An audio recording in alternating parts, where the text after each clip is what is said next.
Ramaphosa's final leg of his state visit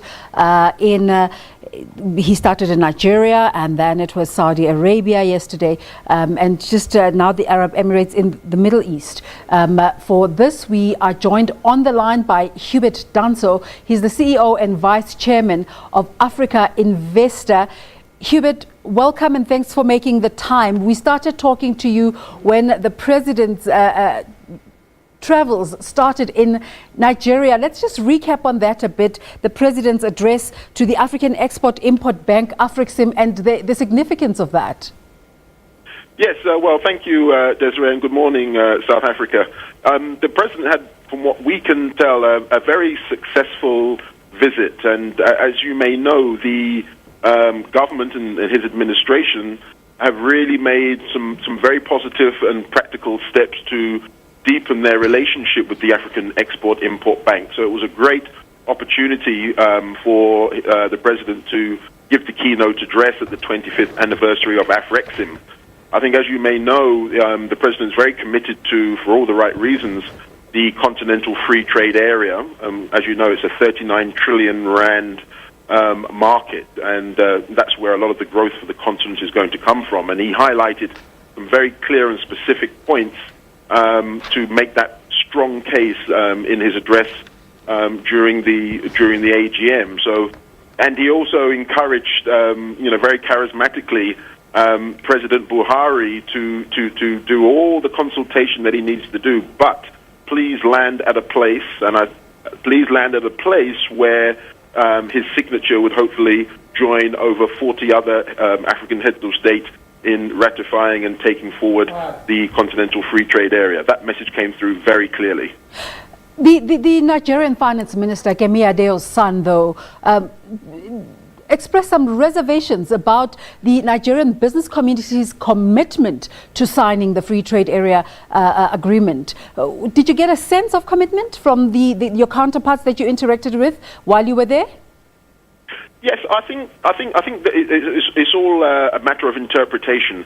I think the key issue that was raised by the Minister of Finance was really that there needs to be proper consultation.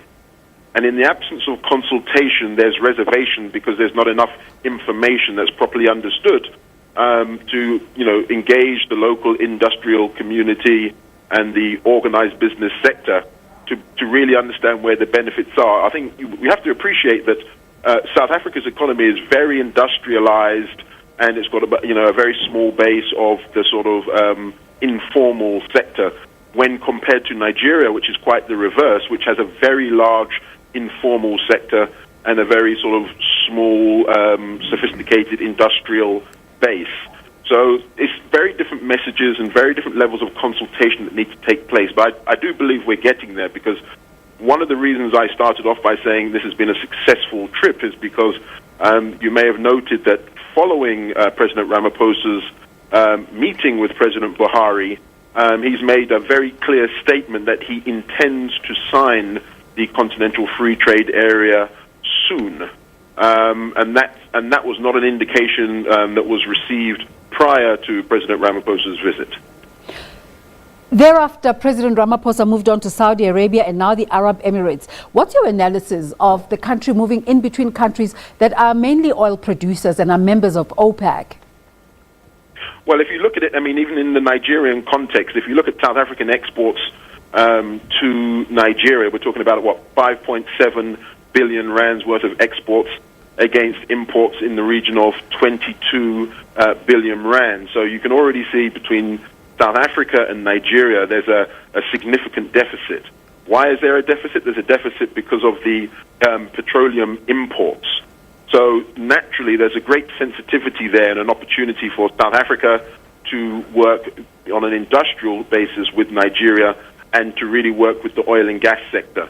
Now, it's no coincidence that you're now going to some of the largest oil-producing markets and most influential players on that sector for negotiation. So I think that sort of symbolizes a lot of the significance around South Africa's need to reach out and have better economic relations, and of course also have a more of an engagement and influence over some of the oil prices where there's larger dependency. I think we're already beginning to feel a bit of the pinch right now in terms of the high cost of this resource. Now, Saudi Arabia committed $10 billion towards South African President Cyril Ramaphosa's investment drive yesterday. Should we be optimistic about this? I think we should be optimistic that when another market is prepared to invest in you, it's a large show of confidence. I think we should be optimistic about the administration's ability to ensure that this acts as a sustainable catalyst for jobs and economic growth in the market. But of course, all of these things, they come with their own strings. We have to look much more closely at the detail. But I think overall, just in terms of the type of stimulus that's required on the job creation front and the economic growth front, I think it's definitely going to be a meaningful investment. So Africa Invest studies continental economies throughout the 54 countries. What is your sense of the Continental Free Trade Agreement? Is it viable? Yeah, absolutely. I think it's long overdue. It's very viable, and it's going to be catalytic to proportions that we haven't seen. That does not mean that it won't come without its own complications. There's a lot of socializing still to do. Some markets will gain more than others, and I think we have to sort of create this rising tide lifts all dynamic. But it's really causing markets to really understand the strengths and the weaknesses, but rather to see those as opportunities. So, for example, as you know, we represent some of the largest institutional investors, representing over $40 trillion worth of assets and investment capital around the world. Already, just on the back of the continental free trade area and the relationship between South Africa and Nigeria, we've already been able to put together a $400 million South Africa-Nigeria industrialization fund, which will basically be able to provide capital to assist South African businesses invest in their operations in Nigeria to create more industrialization in Nigeria, which will also have the impact of creating more growth and employment back home. Now, these types of dynamics wouldn't really have had the same impact or impetus in the absence of the likes of a continental free trade area. And then, of course, when you begin to look at a South Africa and a Nigeria working in step economically as well as politically, that will also send a very strong message and create numerous opportunities for BRICS.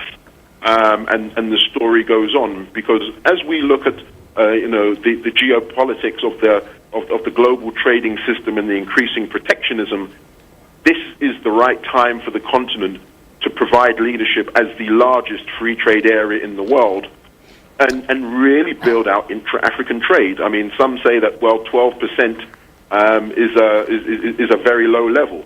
It's a low level if you see that as a problem. It's a huge opportunity if you can see that there are lots of opportunities between African countries to trade and invest amongst themselves. I mean, if you think that 12% is low for intra-African trade, or 15 or 16, depending on whose research you believe, look at the fact that there's only probably about 5 to 7% of intra-African investment. So we're working from a base now where if we bring our institutional investment community together, the SMEs and the corporates and the economic policy making, it's an unprecedented opportunity for the continent.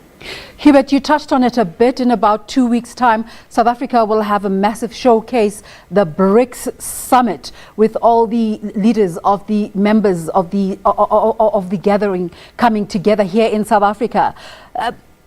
Does this trip, this three-nation trip, strengthen President Cyril Ramaphosa going into that summit?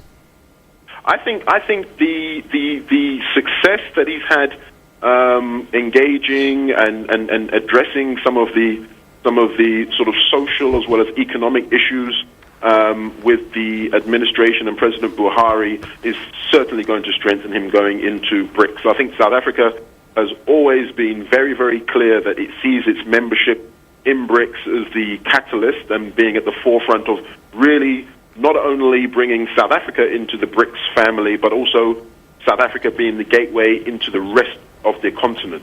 And once you can have a Nigeria on side for that, it's really going to be a very, very powerful dynamic.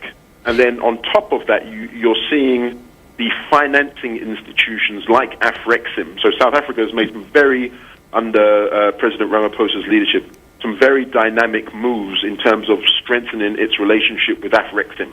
So you've seen this year alone that South Africa is now a shareholder and a board member of Afrexim, which has never happened before, for the first time.